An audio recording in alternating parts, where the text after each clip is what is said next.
तीनों रत्नों को, अर्थात बुद्ध, धम्म, संघ, ऐसे जो इस दुख मुक्ति के मार्ग है, ऐसे रत्नों को वंदन करता हूँ।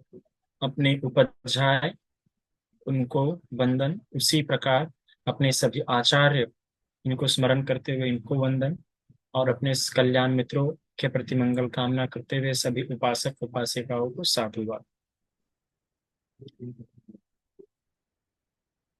आज क्या 11वां सत्र है। इस 11वें सत्र की जो गाथा है बड़ी सुंदर है, मुझे पसंद भी है। इससे कुछ शब्द बहुत प्यारे हैं और उसका अर्थ भी समझ, उसका अर्थ, उनका अर्थ भी समझने योग्य है। तो बड़े प्यारे अर्थ है। आरती वीरति पापा मज्जपाना च संयमो अपमादो च धर्मेषु हेतं मंगल उत्तम। बहुत सुंदर गाता है।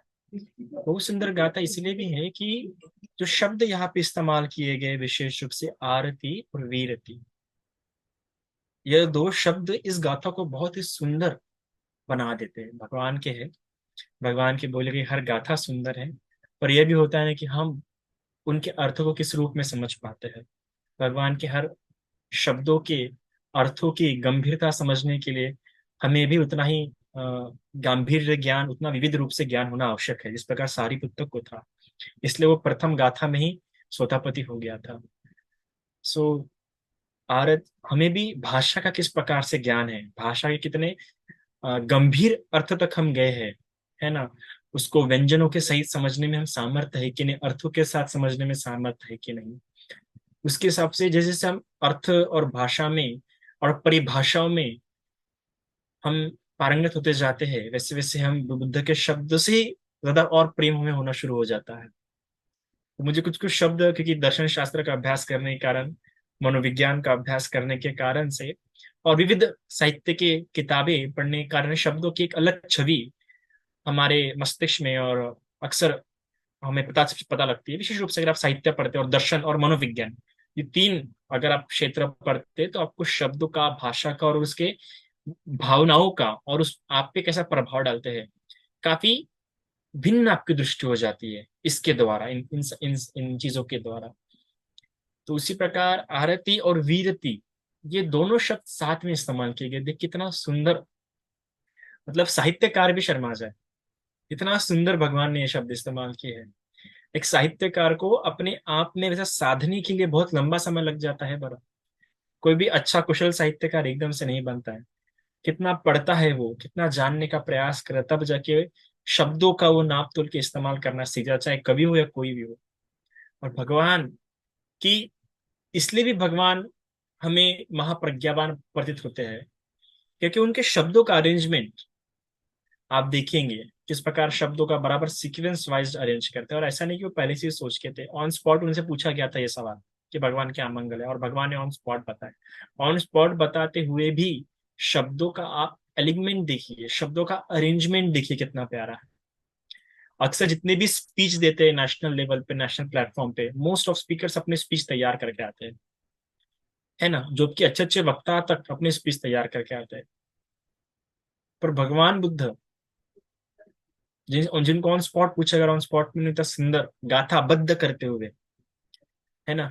एक कवि को कवि बनने के लिए समय लगता है। कोई भी कवि आसानी से नहीं बनता है। शब्दों का नाप तोल, अगर आप कभी, अगर आपने गजल लिखी होंगी या गजल के बारे में पढ़ा होगा तो आपको पता होगा गजल तभी बनती है जब उसका हर एक शेर मीटर में होता हो, जिसे हम लोग कहते हैं मतलब उसका बराबर नाप तोल के वजन, मतलब वजन एक साहित्यिक भाषा में अलग ही होता है, उसका बराबर एक मीटर होता है। गजल का भी, शेरों का भी, 221 112 वगैरह ऐसा। उसी प्रकार कविता भी अगर कोई, अगर उसको संगीतबद्ध करना है तो उसमें यमक होते हैं, उसमें रिदम होते ही संगीत होता है ना। तो ये सारी बातें होती है और उसका उसको अभ्यास करना पड़ता है, वो सीखना पड़ता है, उसको एक समय लगता है। पर भगवान का देखिए, एक रिदमबद्ध, आप जितने भी उपदेश उठा के देखेंगे भगवान के हर उपदेश को आप गा सकते हैं मोस्टली। आप इसलिए चैंटिंग होती है ना। तो आरती वीरति पापा, यह एक गाथा हो गई। मज्जपाना च संयम, ये एक गाथा हो गई। अपमादो च धम्मे सु, ये एक गाथा हो गई। और इन तीनों गाथाओं के लिए भगवान ने कहा एतंग मंगल उत्तम। पहली गाथा में आरती विरति बहुत सुंदर शब्द है, समझने योग्य शब्द है। दूसरी गाथा में मज्जपाना, मज्जपान, यह भी बहुत ही सुंदर शब्द है। सुंदर शब्द से परिभाषा बड़ी सुंदर की गई है। विशेष रूप से अट्ठकथा में तो उसकी परिभाषा नहीं मिलती है, कहीं और ही उसकी मतलब सुत्त निपात की अट्ठकथा में नहीं मिलती है, कहीं और मिलती है, पर बहुत सुंदर है। इसके अलावा और तीसरी गाथा में अप्पमादो, अप्पमादो पाली साहित्य में बहुत ही महत्वपूर्ण शब्द है। और यही समझना, ये शब्द भी इतना सरलता से समझ में नहीं आता है, अपमाद, क्योंकि अपमाद एक बहुत ही गंभीर और बहुत ही विस्तृत अर्थ अपने अंदर धारण करता है। जो भी व्यक्ति कुशल कर्म नहीं कर रहा है वो प्रमादी है। जो भी व्यक्ति पुण्य नहीं कर रहा है, सती नहीं है, संप्रजन्य नहीं है, इस बुद्ध शासन में पक नहीं रहा है, वो प्रमादी है। तो प्रमाद और अप्रमाद बहुत ही गंभीर अर्थ रखता है। तो आज इन्हीं को हम समझने का प्रयास करेंगे। सबसे पहले आरति वीरति पापा, साधारण से जो इसका अर्थ होता है कि पाप कर्मों से दूर रहना। पर आरति का अर्थ होता है आनंद लेना, आरती। और वीरति का होता है दूर रहना।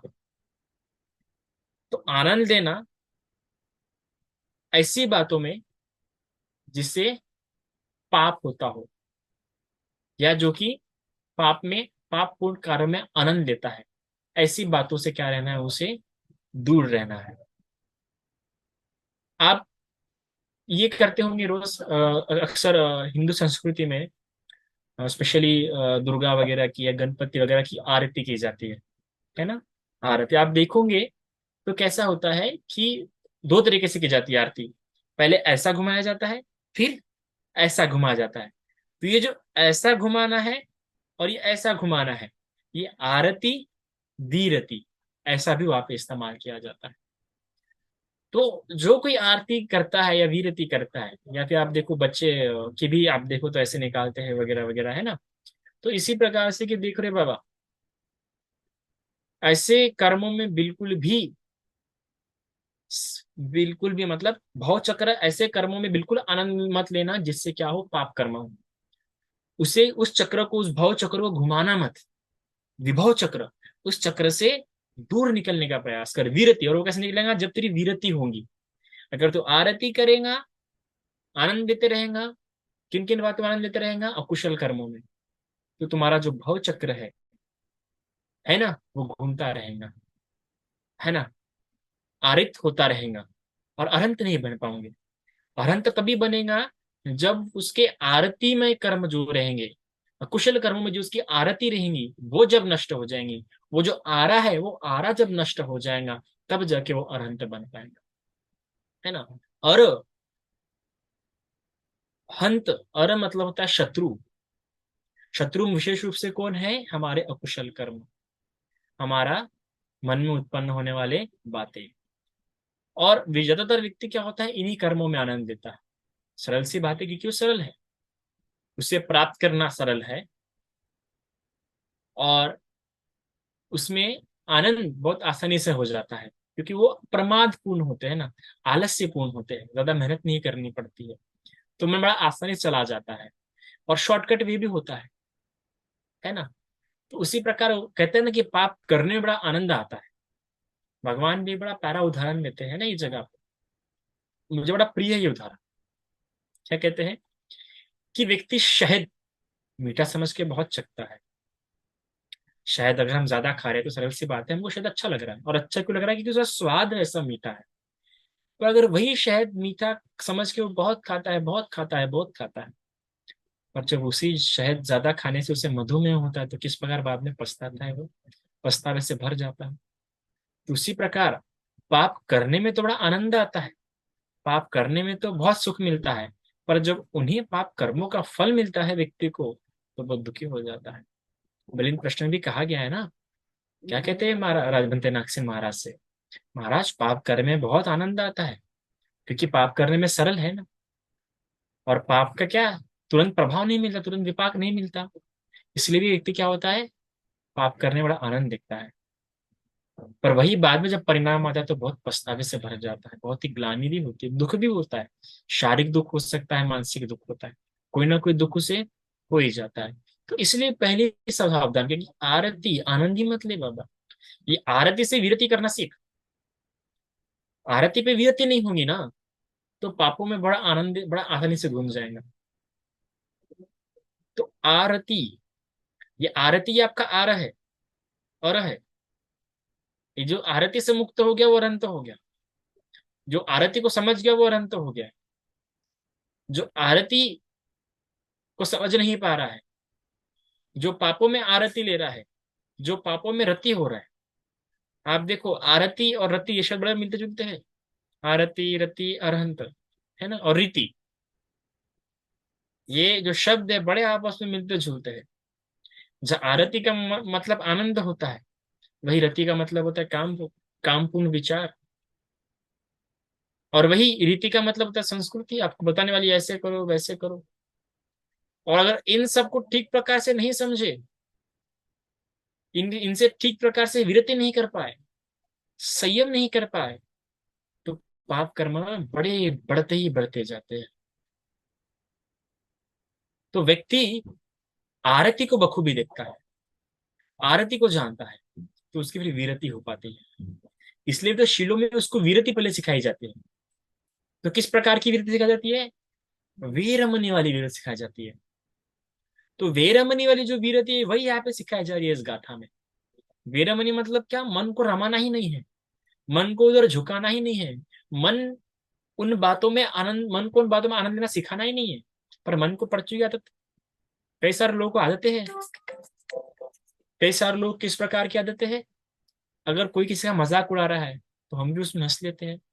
इनडायरेक्टली हम मोटिवेट कर रहे हैं उसको कि तुम और मजाक उड़ाओ।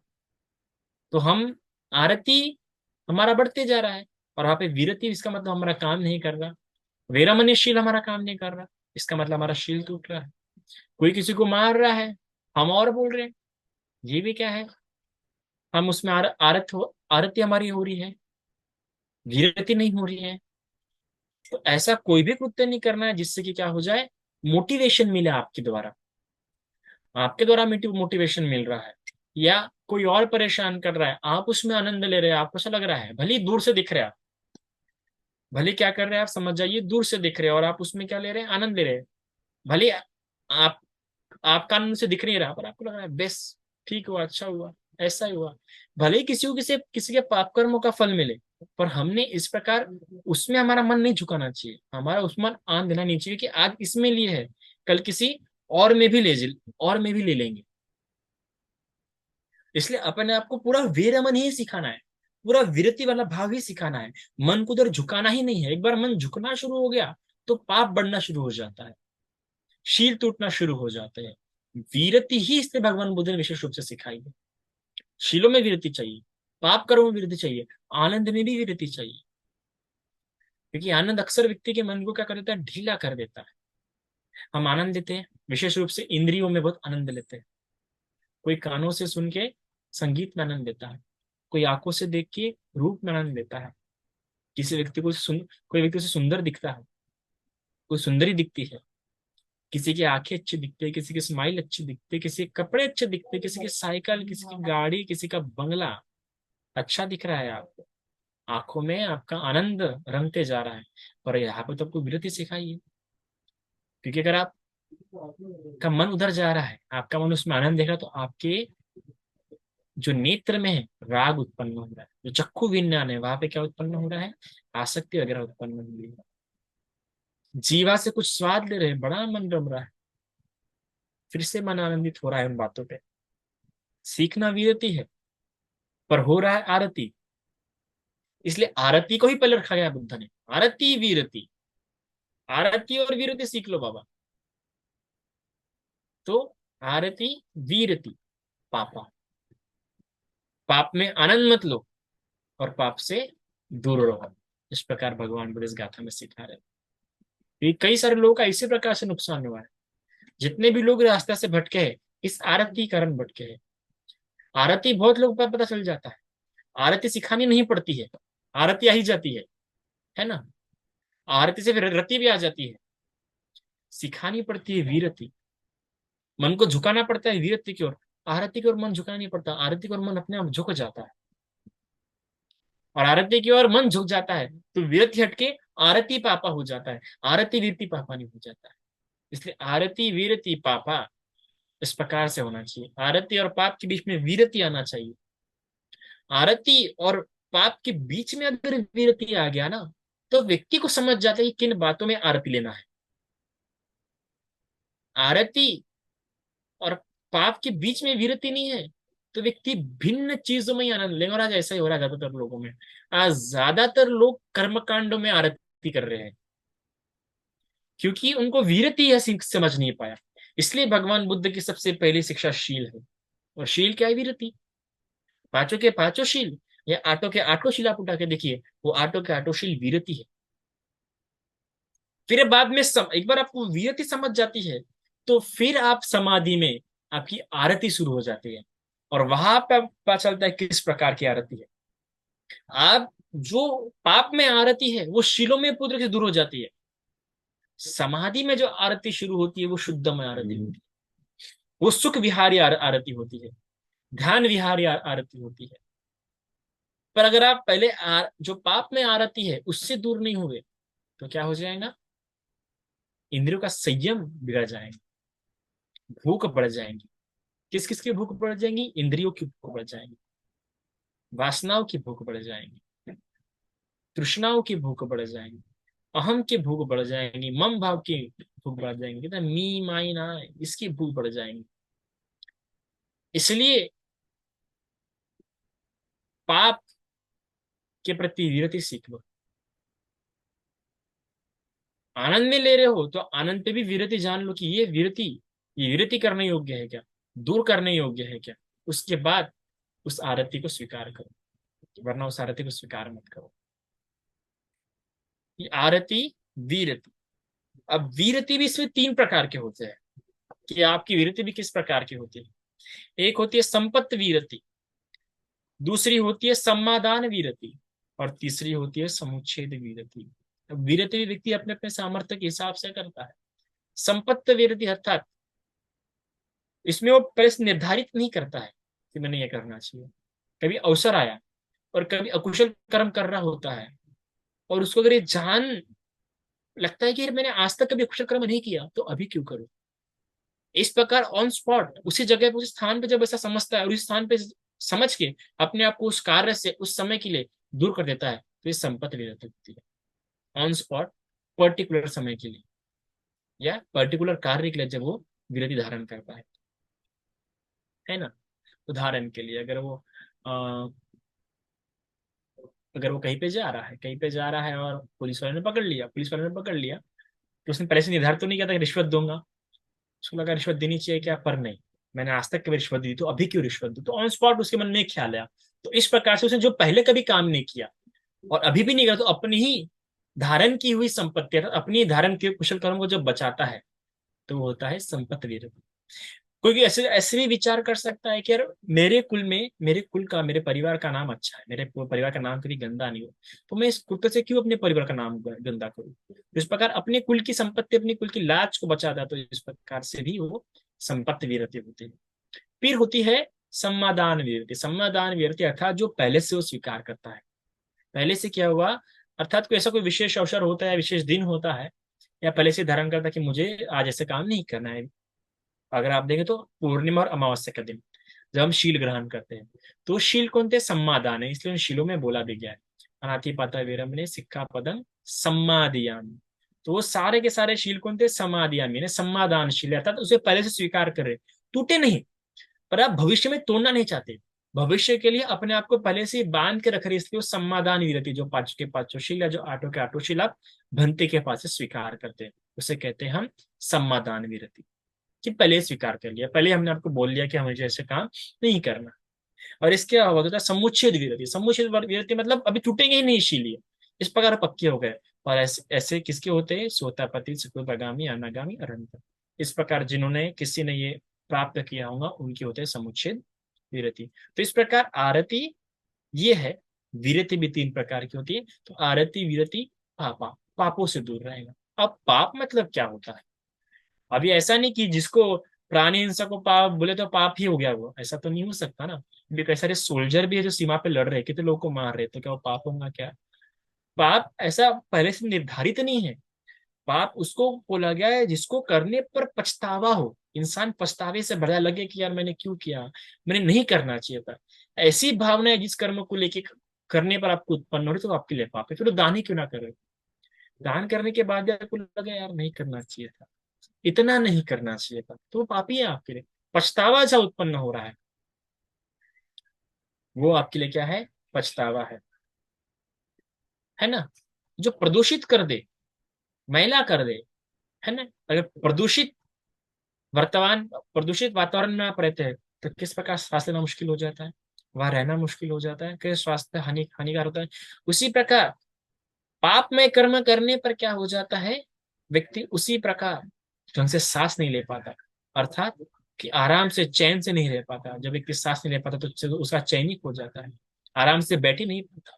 उसी प्रकार पाप करने पर ही व्यक्ति आराम से नहीं बैठ पाता, है ना?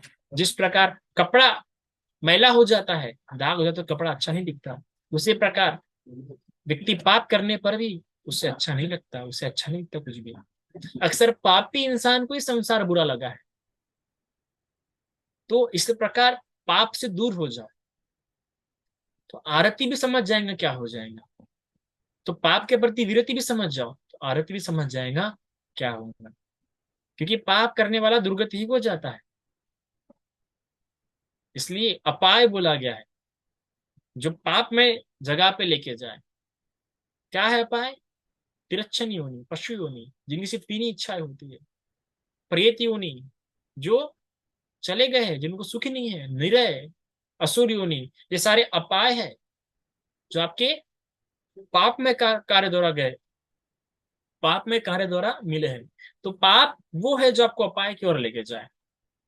तो अपाय की ओर चले गए तो आपको पता है कि एक बार अपाय में चले गए तो फिर वहां से निकलना कितना कठिन हो जाता है, इतना आसान नहीं होता है। और जो अपाय से गति है, अपाय से यहाँ पे उत्पन्न होते हैं मनुष्य लोक में, अपाय से यहाँ पे उत्पन्न होने पर व्यक्ति सुंदर नहीं होता है, कुरूप होगा, बहुत काला हो जाएगा, तो शरीर अच्छा नहीं होगा। तो इस प्रकार से यह बात जानिए, पाप में कर्म नहीं कीजिए। फिर बोला गया है मज्जपानाच संयम, अर्थात मज्जपानाच संयम, अर्थात मज्ज अर्थात जिससे व्यक्ति मद हो जाए। मद मतलब एकदम होश में ना रहे, मदमस्त कहते हैं ना हम लोग, तो ऐसा मज्ज पाना। तो मज्ज इस प्रकार का पाना मतलब सेवन, जो रस युक्त होता है, जो लिक्विड पदार्थ होता है, तरल पदार्थ होता है, उसे कहते हैं हम मज्ज पाना। तो ऐसे पदार्थ बिल्कुल भी नहीं पीने हैं जिससे आग की चेतना में सती की हानि हो जाए, सती नहीं रहे। और अक्सर शराब से, यहाँ पे मध्य शब्द इस्तेमाल किया गया, विशेष रूप शराब से सूरा शब्द इस्तेमाल नहीं किया गया, इस बात का ध्यान रखिए। सूरा मेरे शील अच्छा, और यहाँ पे कौन सा शब्द इस्तेमाल किया है? मध्य। तो देखिए भगवान ने कितनी सुंदरता से शब्दों का इस्तेमाल किया है। सूरा मेरे में तो सूरा मेरे का इस्तेमाल किया, पर यहाँ पे भगवान डायरेक्टली मध्य शब्द इस्तेमाल किया है। मध्य मतलब ऐसा जो आपको मद कर दे, आपको एकदम मत कर दे, मतलब होश में ना रखे। तो ऐसी कोई भी चीज जिससे आप होश में ना रहे, फिर चाहे वो शराब हो, चाहे वो ड्रग्स हो, चाहे वो गांजा हो, चाहे वो कुछ भी हो, ऐसी कोई भी दवाई हो जिससे क्या हो, जो दवाई मतलब इन द सेंस जिससे आपको एकदम नशा आ जाए। जैसे कुछ लोग ड्रग्स लेते हैं, कुछ लोग मशरूम्स लेते हैं, कुछ लोग पेट्रोल सूंघते हैं, वैसे कुछ भी आपको सेवन नहीं करना है। इसे मज्जपाना अच्छा संयम हो, मज्जपान पे आपको करना चाहिए संयम होना चाहिए, क्योंकि इस पे संयम नहीं रहता है व्यक्ति का। यह बात व्यक्ति ने बखूबी जानना चाहिए कि मद्यपान करने वाला माता पे हाथ उठाता है, उठाना उठाने की पूरी पूरी समान रहती है, पिता पे हाथ उठाने की पूरी पूरी समान रहती है। वो अरहंत की हत्या कर सकता है, वो बुद्ध का खून निकाल सकता है, वो सत्पुरुषों को गाली दे सकता है और देगा ही। कोई मद्यपान करके है तो मद्यपान करने पर वो सत्पुरुष उसे देख के नहीं हो सकता है, क्योंकि उसका मन स्थिति में नहीं है ना, सती में नहीं है ना, वो उसका हाथ नहीं जोड़ने वाला, वो उसका अपमान कर सकता है ज्यादातर। मद्यपान करने वाला, मद्यपान करने वाले की लज्जा और भय की हानि हो जाती है। और कुशल कर्म करने के लिए लज्जा और भय की आवश्यकता होती है, अकुशल कर्मों से दूर रहने के लिए भी लज्जा और भय की आवश्यकता होती है। तो सोचिए, जो हमें अकुशल कर्मों से दूर रखने वाला कौन होता है? लज्जा और भय। तो जब लज्जा और भय की ही हानि हो गई, जब लज्जा और भय नहीं है, तो पूरे के पूरे अकुशल कर्म करने की संभावना आप में मौजूद है। अगर आपका कोई कर्म उभर के आ गया, तो समझिए कि आप किसी की हत्या भी कर पाओगे। इसलिए इससे दूर ही रहिए। इसका तो विचार आते बराबर ही क्या हो जाए, व्यक्ति ने भयभीत हो जाना चाहिए। वही व्यक्ति संयम कर सकता है। मद्यपान पे संयम होता कैसे है? मद्यपान पे संयम तभी होता है जब उसको उससे भय आता है, जब उसकी विचार को हटाना सीख जाता है। जो व्यक्ति इस प्रकार कहता होगा, नहीं नहीं पी लेंगे ना, मेरे को कंट्रोल रहता है ना, इस प्रकार से जो सोचता होगा वो कभी मद्यपान पे कंट्रोल नहीं कर सकता। तो मद्यपान पे संयम करना आवश्यक है, क्योंकि इसको पीने के बाद सारे के सारे अकुशल कर्म कर सकता है। ऐसा कोई अकुशल कर्म कर्म नहीं जो छूटेगा नहीं। फिर उसके इसके पहले चाहे उसने नहीं किया हो तो भी कर सकता है। साहस आ जाता है, ऐसा ऐसा साहस उस व्यक्ति में आ जाता है, रेप तक कर सकता है। इसलिए मद्यपान संयम है। और गृहस्थ व्यक्ति के लिए मद्यपान कई सारी चीजों का हानिकारक बन जाता है। उसमें से एक होती है संपत्ति। मद्यपान करने वाले की संपत्ति बड़े आसानी से हानि हो जाती है। हमने देखा था कहानी में किस प्रकार से वो पति पत्नी के धनवान थे, कि धनवान इतने धनवान थे कि अगर उसने युवा अवस्था में अपनी धन संपत्ति का संग्रह करना ठीक प्रकार शुरू किया रहता, जिसके पास 80 मिलियन क्या थी, प्रॉपर्टी थी, 80 मिलियन जिसके पास प्रॉपर्टी थी, अगर वो और अच्छे प्रकार से संयमित करता तो उस नगरी का फर्स्ट रिचेस्ट सबसे श्रेष्ठी आदमी बन गया रहता। पर कुछ मित्रों के कारण उसे किस प्रकार से शराब की लत लग गई, तो शराब में क्या हो गई, उसकी पूरी संपत्ति चली गई। ना सिर्फ उसकी संपत्ति गई, बल्कि उसके पत्नी की भी गई, और आखिर में रास्ते आ गए। इतने शराब का नशा आ गया कि घर का साजो सामान बेचना तक शुरू हो गया। ऐसा ही होता है, आप देखिए ना, धीरे धीरे करके सब बेचना शुरू कर देता है। ऐसा होता है कि पत्नी और पुत्र पे ध्यान नहीं देता, उनसे प्रेम करता है, पर इतना आदी हो जाता है कि उस पर सब ध्यान नहीं रहता है। इसलिए उससे दूर रहिए, मद्यपान संयम, इसलिए गृहस्थ के लिए वो आवश्यक है। फिर कहा गया अपमादो, अपमादोच धम्मेसु, अर्थात अप्रमादी होइए, विशेष रूप से धर्म के प्रति। और हम अप्रमादी किसके प्रति होते हैं? पुत्र के प्रति, पति के प्रति, घर के प्रति, और घर के कामों के प्रति हम अप्रमादी हैं। विहार में भी चले जाएंगे तो विहार में जाने के बाद भी, अरे जल्दी जल्दी भंजी प्रोचन खत्म कर दे, तो घर जाके खाना पकाना है।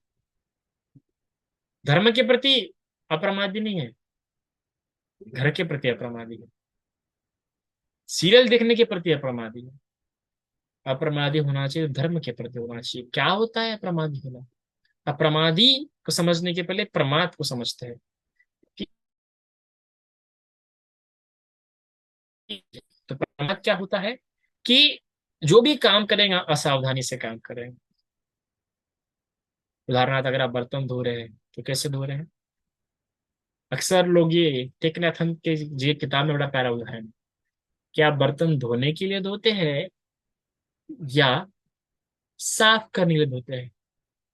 ज्यादातर लोग का जवाब होता है साफ करने के लिए हम बर्तन धोते हैं।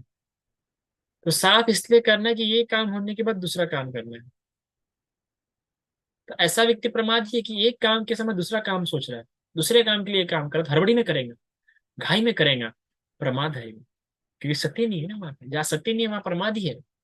उसी प्रकार से लगातार नहीं करेंगे, बीच बीच में कैप डाल के करेंगे, है ना? जब हम कुछ प्रोग्राम तय करते हैं, टाइम टेबल बनाते हैं, तो लगातार नहीं कर पाते, तो क्यों नहीं कर पा रहा लगातार? प्रमाद भी लगातार जी रहा है ना।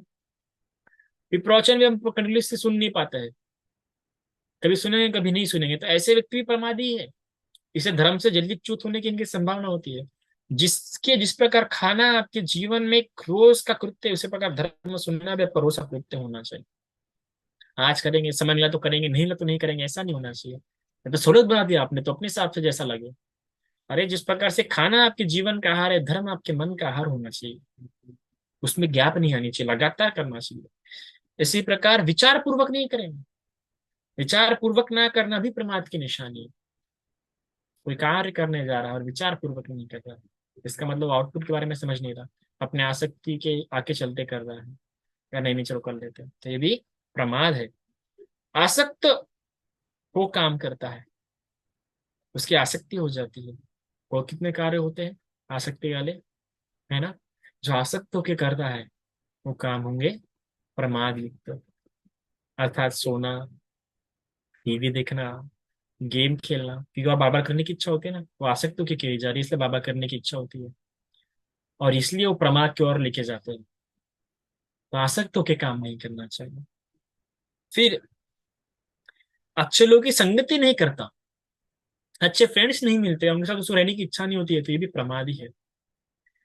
भावना नहीं करता, अच्छी बात बढ़ाने का अभ्यास नहीं कर पाता है, जैसे सम्यक व्यायाम का उसका अभ्यास ठीक प्रकार से नहीं है, ये भी उसका प्रमाद है। बहुलीकृत नहीं करता, और ज्यादा अलग अलग दृष्टिकोण से बढ़ाने की कोशिश नहीं करता, अलग तरीके से करने का प्रयास नहीं करता है, ये भी उसका प्रमाण है। और बिना स्वच्छंद से काम नहीं करता, स्वयं की इच्छा उत्पन्न जब किसी और ने तभी करेगा, जब किसी और ने फोर्स किया तभी करेगा, जिसकी स्वयं से करने की इच्छा नहीं होती है वो भी प्रमादी है। देखो ना, बच्चों की इतना जिद करना पड़ता है, और जो यदि स्वयं की इच्छा से नहीं करता वो काम आज नहीं तो कल छूट ही जाता है, इसलिए स्वयं की इच्छा उत्पन्न होना बहुत आवश्यक है। इसके अलावा बिना अनुयोग, अर्थात उसके लिए पर्याप्त प्रयत्न नहीं करेगा, तो ज्यादा प्रयास नहीं करेगा। कुछ कुछ लोग होते हैं ना, थोड़ी सी मेहनत करने पर काम छू देते हैं, बोलते नहीं नहीं मुझसे होगा ये। तो जो ऐसे विचार वाले भी होते हैं कि मुझसे नहीं होगा, मैं नहीं कर पाऊंगा, वो भी प्रमादी है। तो प्रमाद ऐसे अलग अलग चीजों को लेके, घटनाओं को लेके, समय के लेके, मित्रों को लेके, स्थितियों को लेके आपके क्या रिएक्शन है, आपका प्रयास करने का मन नहीं कर रहा है, तो यह क्या आपके प्रमाद है। और विशेष रूप से ये प्रमाद जब तक रहेगा तब तक धर्म में उन्नति नहीं कर पाएंगे। धर्म ही क्या, अपने जीवन में भी उन्नति नहीं कर पाएंगे। और सुगति अगर प्राप्ति हो गई, सुगति प्राप्त होने के बाद दुर्गति को ही जाना है आपको, क्योंकि वहां पे जाके और आप पाप ही कमाने वाले हैं। प्रमादी व्यक्ति सिर्फ पाप ही कमा सकता है, और कुछ नहीं। और कमाया हुआ धन भी वो गवाही देता है प्रमादी व्यक्ति, ऐसा ही होता है। इसलिए अप्रमादी होइए, और विशेष रूप से धर्म के प्रति अप्रमादी होना बहुत जरूरी है। धम्य सु, क्योंकि धर्म बड़ा सुंदर और कठिन भी है, इससे प्रयास करना पड़ता है, ये बिना प्रयासों का धर्म नहीं है। इसे तो कहा गया ना, कितना प्यारा कहा गया विशुद्धि मग की गाथा में, जिसपे इतना बड़ा ग्रंथ लिखा गया विशुद्धि मग, सिर्फ दो गाथाओं पे, तो क्या थी? अंतो जटा बही जटा, जटायं जटतं प्रजा, तंतं पुच्छमी गौतम सो इमं भी जटे जटन। अर्थात अंदर भी जंजाल, बाहर भी जंजाल, जंजाल ही जंजाल है गौतम, मैं तुमसे पूछता हूँ, जंजाल कैसे काटो, जंजाल कैसे हटाओ। तो कितना प्यारा बताता है भगवान कि सीले सुपतिठायो नरो से पయ్यो, चित्तं भावं च पయ్य, आतापि निपको भिक्कवे स्वयं भी जटे जटन। आतापि प्रयास करते रहना पड़ता है काटने का, काटते रहना पड़ता है, जंजाल बार बार उत्पन्न होंगे, जटाएं बार बार उत्पन्न होंगी, ये जड़ें बार बार आएंगी। क्या पेड़ की जड़ें आप काटते हैं तो बार बार आती नहीं है? पेड़ की टहनियां आप काटे तो बार बार आते नहीं, आते रहेंगे, बार बार आते रहेंगे, और तुमको बार बार प्रयास करते रहना पड़ेगा। तो प्रयास करने के कारण ये धर्म कठिन है, इसलिए धर्म के प्रति रुचि लो, धर्म के प्रति अपराधी अप्रमादी हो। अगर यहाँ पे प्रमादी हो गए तो एक समय की तो उखाड़ लोगे, तो बाद में नहीं उखाड़ पाओगे जड़े। इसलिए कभी कभार ऐसा होता है ना कि कभी कभार ध्यान लगता है तो बहुत अच्छा लगता है, और कभी कभार ध्यान ही नहीं लगता, तो अप्रमादी नहीं हो पा रहे ठीक प्रकार से। वो अप्रमादी आपके जीवन में स्थिरता प्राप्त नहीं कर पा रहा, अस्थिर है। इसलिए कभी ध्यान लगता है, कभी ध्यान नहीं लगता है, कभी शील अच्छे से पढ़ते, कभी शील अच्छे से पालन नहीं हुए, तो अप्रमादी हो रहे, प्रमादी हो रहे आप लोग। तो ये अप्रमादी तो अच्छे से प्रकार से होना, धम्मे सु अच्छी प्रकार से होना है अप्रमादी, धम्मे सु बोला गया सुंदर प्रकार से, तब जाके क्या होगा, व्यक्ति का मंगल होता है, तभी मंगल होता है। इसे तो अप्रमाद के बारे में कितना प्यारा कहा गया है। अपमादो अमत्तं पदं पमादो मच्चुनं पदं, ये अपमत्ता नमीयन्ति प्रमत्ता यथा मत्ता, कि अपमादं अमत्तं पदं, ये जो अप्रमाद का जो जीवन होता है ना, जो अप्रमादी होकर जीवन जीता है, व्यर्थ के कामों में अपना समय बर्बाद नहीं करता है, आलस्य युक्त नहीं होता है, ऐसे व्यक्ति का जीवन अमृत का जीवन, और ये अमृत का पद है। जो इस प्रकार से जीवन जी रहा है वो तो सही मायने में अमृत पीता जा रहा है।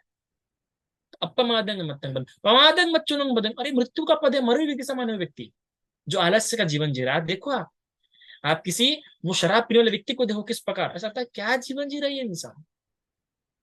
आप किसी ऐसे व्यक्ति को देखो जो एकदम सोते ही रहता है, सोते रहता है, दिन भर गेम ही खेलते रहता है, अरे घिन आएंगे आप उस व्यक्ति से, मुझे स्वयं को आती है कभी कभार, तो क्या दिन भर गेम खेल रहा है, क्या दिन मोबाइल में लगा है, कुछ कुछ लोग क्या लड़कियों के पीछे लगे, अरे अपराधियों के जीवन जी रहे हैं, कितना मरा हुआ जीवन लगता है उनका, ध्यान नहीं देना ऐसा लगता है उनके जीवन में। अपमादंग मच्चुन ये अपमत्ता नहीं यंती, अरे प्रमाद व्यक्ति कभी मरता ही नहीं है, अमर रहता है उसका जीवन। आज बुद्ध, बाबा साहेब, शाहू, ये सभी अप्रमादी थे, इसे तो अमर हो गए ना जीवन में।